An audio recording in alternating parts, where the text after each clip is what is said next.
Ooh, this book is really different, but in a good way.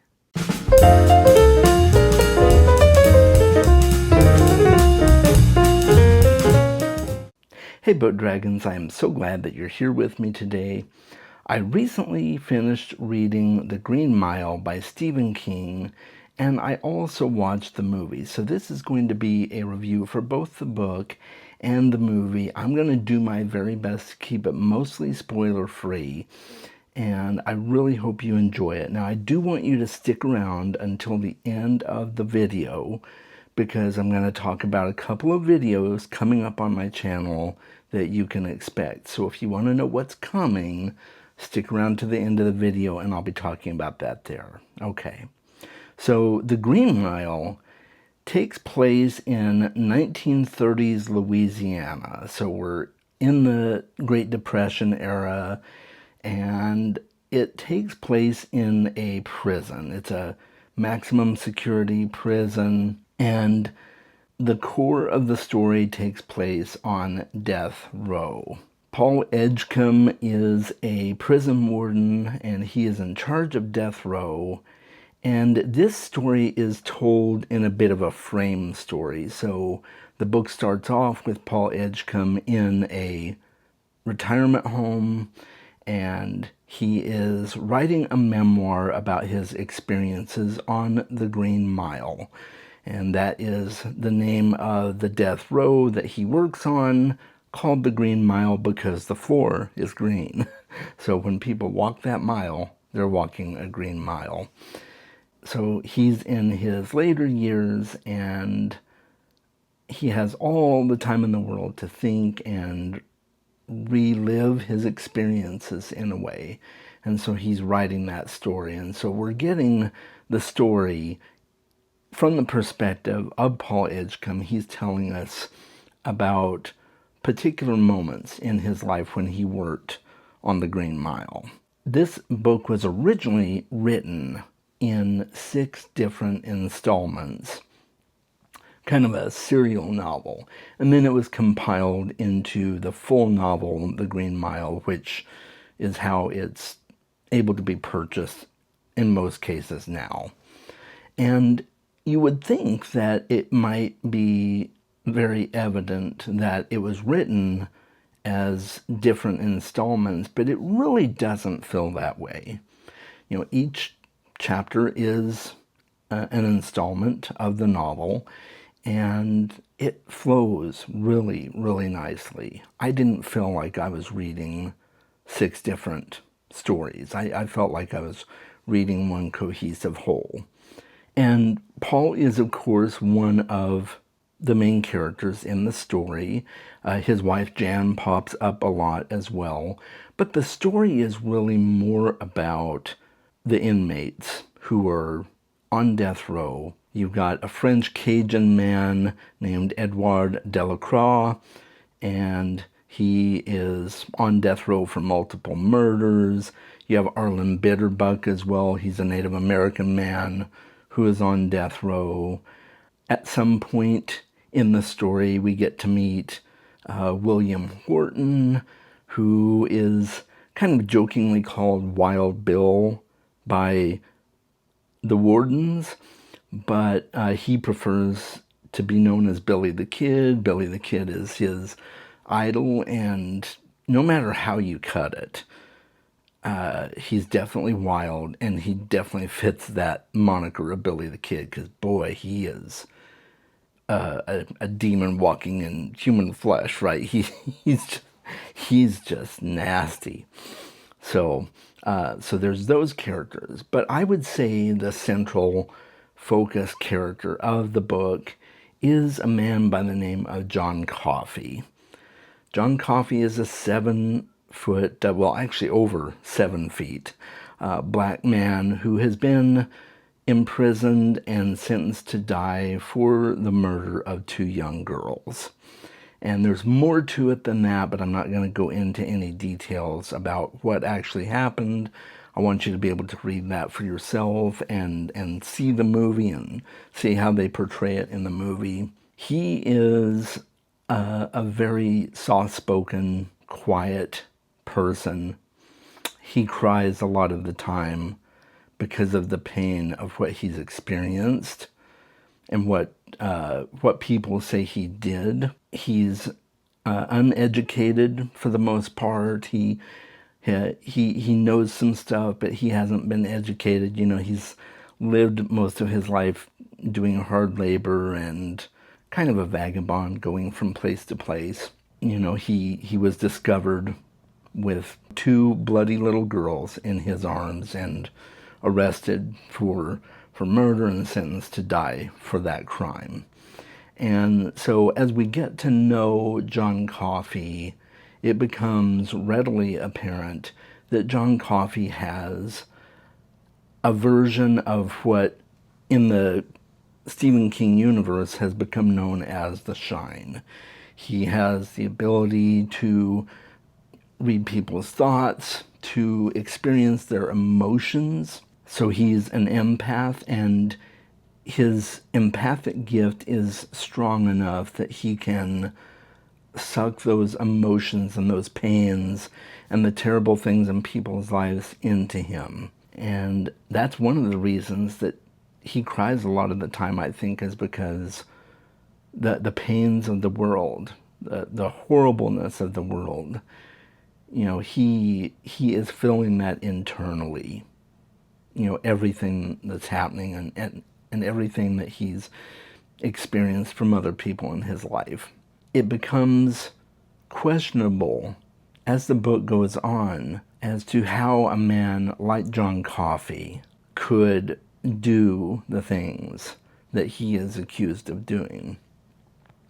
And I won't spoil anything. You'll just have to kind of figure that out for yourself. I think it's just a really beautiful portrayal of what it's like to be in that kind of environment and know that you're sentenced to die and that your day is coming, and it's the electric chair. They're going to die by electricity. It's just a really neat story, a heart-wrenching story at times. I was crying several times, and it doesn't help John Coffey's case at all that he's a black man in 1930s Louisiana, so he's already thought of as less than and belittled and looked down upon because of the color of his skin. But then to have a murder rap attached to him just makes things even worse. And so as you get to know the characters in this story and you get to know their little idiosyncrasies, there's a mouse that is discovered on the Green Mile, and this little mouse becomes the pet of the Cajun man Edouard Delacroix, and there's just little lighthearted moments and episodes where you see moments of joy and happiness that they are able to have in those last moments before they die. And one of the comments that is brought up several times in the book is that these men are going to pay for their crimes, and that is hard enough without having to deal with us treating them badly. The people that are assigned to be the wardens are more or less just, watchdogs and meeting the needs of these inmates until their time has come. And so many things happen as it becomes apparent that John has this gift, and there are several healings that take place. I won't mention what they are, but they're very personal healings that directly impact the lives of the other men in the death row prison, as well as lives on the outside among the people that are closest to Paul and the rest of the crew.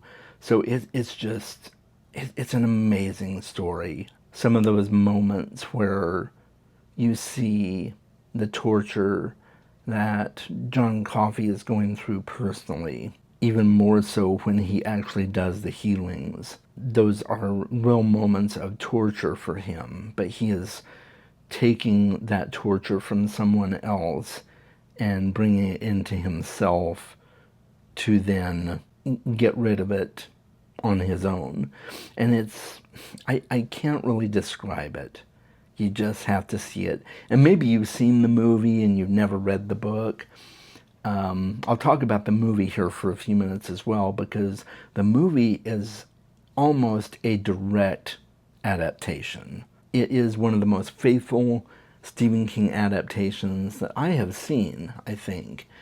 And, you could read the book and then watch the movie and feel like you were reading the book again. It's that close to the source material. And Paul Edgecombe is played by Tom Hanks. Michael Clark Duncan, may he rest in peace, played John Coffey. And, this is a, guy who's over 7 feet. I have no doubt that Michael Clark Duncan had to be put in a perspective room with some of the other actors in the movie so that they could make it so he appeared taller. And because he's a tall guy, but he's not 7 feet tall, so that was interesting. I think they did a really good job with portraying that. I think he was the perfect casting for John Coffey, and I loved the other castings as well. I thought they were really good castings. One of the characters in the book and in the movie, his name's Percy Wetmore, and he got the job that he got because he had connections, and he's a very despicable person. And I would say that he is probably one of the primary antagonists in this movie because he's just so despicable. That's the only word I can say. And Percy Wetmore is just quite the character, and you see his story progression, and you cheer when he gets things that are coming to him. And I love the way that Stephen King portrays, not only in this book but in other books, the fact that the real monsters are human beings, and sometimes the monsters are on the outside of the prison bars. And Stephen King has a really special way of portraying the evils that humans are capable of. And granted, the men on death row are there for good reasons. There were monstrous things that they did. But that doesn't mean that there aren't monsters in places of power and on the other side of those bars as well. So he shows both sides and talks about both sides, and I really love how he does that. And seeing it visually gave an extra depth to the story. So when I watched the movie, and it's a 3-hour movie, guys, you have to be prepared to sit for 3 hours. But I'm really glad I was able to see the movie as well, because it kind of helps you solidify that picture and the story that Stephen King is trying to tell. Sometimes we don't know what's really going on in the hearts and minds of these people that commit these crimes, and he gives you a little window into each of their lives and the deep sorrow that they feel sometimes for the things they've done. So it really gave a lot of perspective on these particular characters. Both the book and the movie do a really great job of that. Now, I'm not going to lie, there are some really unsettling things at times in this book, and in the movie as well. They're portrayed in the movie too. So you kind of have to be prepared. You have to remind yourself that you're going to be seeing some pretty horrific things. And it's a very emotional book as well, so you may want a box of tissues. It was very emotional for me. I was crying during the movie and crying while I read the book, and This is definitely one of my favorite Stephen King books, and one of my favorite Stephen King movies that are based on one of his books. And I highly, highly recommend reading and watching The Green Mile. It's just a really fantastic and beautiful story. And the way that John Coffey impacts the lives of everyone in the prison and people outside of the prison even is really beautiful to watch, I thought. So, one thing I was really glad about in the book, there is a bully in the nursing home, and he did not make it into the movie. And I was kind of glad about that because that made me really uncomfortable. It was really unsettling. And I'm not saying you should skip that part, you shouldn't, but it was really, really unsettling to see how, again, a person in power can treat those that are supposed to be under their care. This person should never have been an orderly because of the way that he treats the people in that retirement home is just, oh, it's awful. And he fixates on Paul as well. For some reason, he has picked Paul to implement his tortures on. And it's bad. So I'm glad he didn't make it into the movie. But I think that's all I have to say on The Green Mile. I'm really, really happy that I got to experience this book. It's a book I would read again. It's a movie I would see again. And I highly recommend both of those to you. So let me know in the comments below if you've seen the movie or read the book or both, what your thoughts are on those. If you've never seen or read the story, let me know that too, and let me know if I have helped you be more excited to read and experience this story for yourself. I would love to hear from you in the comments. So that's all I have to say for my review of the book and the movie. Now I want to quickly tell you some things that are coming up. My next video will be a book review for The Lions of Al Rassan by Guy Gavriel Kay.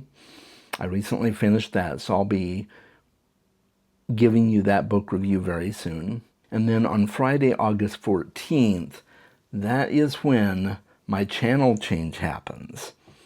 And I've mentioned it before in a video, but my channel will be changing to Chaz Abandons Reality. And I'll be doing movie and TV reviews, video game stuff, as well as books. And my first video for the new channel direction is going to be happening on Friday, August 14th. And that will be my summer movie recap. So I hope you're excited for both of those videos coming up. And let me know in the comments as well if you are interested in checking those out. So that's all I have for you today. I hope you guys read more books, and I hope you have a wonderful rest of your weekend. And stay tuned for more. Thanks for watching.